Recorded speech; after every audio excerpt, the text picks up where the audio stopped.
dire que c'est un shonen en général parce que je pars, comme beaucoup, je pars de pas grand chose, d'un niveau très bas et je me bats tous les jours pour essayer de faire mieux chaque jour, de prendre du level, de prendre du skill. Et voilà, c'est tous les shonen où le héros devient plus fort à chaque épisode. En tout cas, j'espère. Bah alors là, oui, c'est la mue, c'est absolument la mue parce que je suis très humour et surtout l'humour absurde qui part dans tous les sens, où t'as pas d'explication, où t'as des personnages qui sont vraiment bien campés et complètement barrés. Ça, c'est ce qui me plaît le plus, donc oui, c'est la mue. J'avais commencé, alors j'ai un peu honte de dire ça, j'avais commencé One Piece, qui est vraiment un très très gros succès, et puis je me suis laissée déborder par le boulot, et quand je suis revenue, il avait sorti, je sais pas, 40-50 tomes, et ça m'a un petit peu découragée, j'avoue. Alors que je suis Fairy Tail, je suis Naruto, je me régale.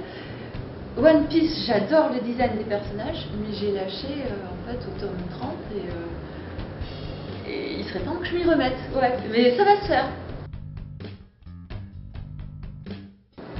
Le Princesse d'Égypte, en tout récent, vraiment très récent, j'adore. Ouais, ce personnage-là.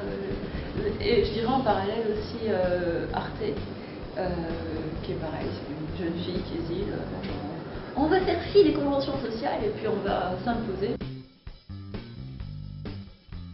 Ah non, non, mais je suis obligée de te répondre la mue à nouveau. Tu vas dire que je suis monomaniaque, mais oui, non, c'est la mue. C'est vraiment une des premières séries qui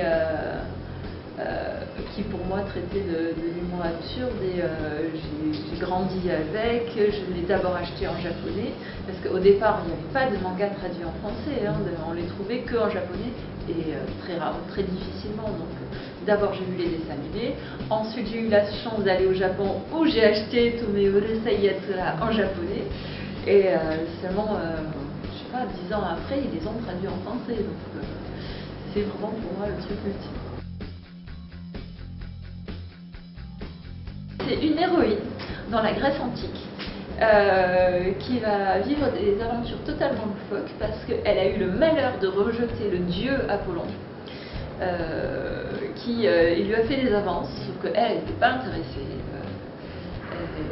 Elle avait autre chose à faire dans la vie, elle n'était pas sensible au charme du charmant dieu.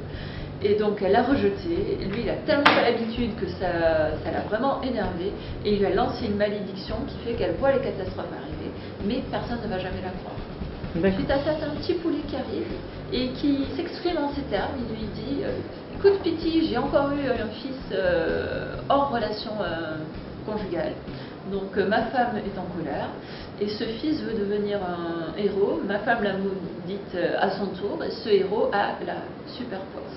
Donc Pity, s'il te plaît, toi qui vois les catastrophes arriver, va essayer de sauver mon fils Xanthe qui est une tête volée.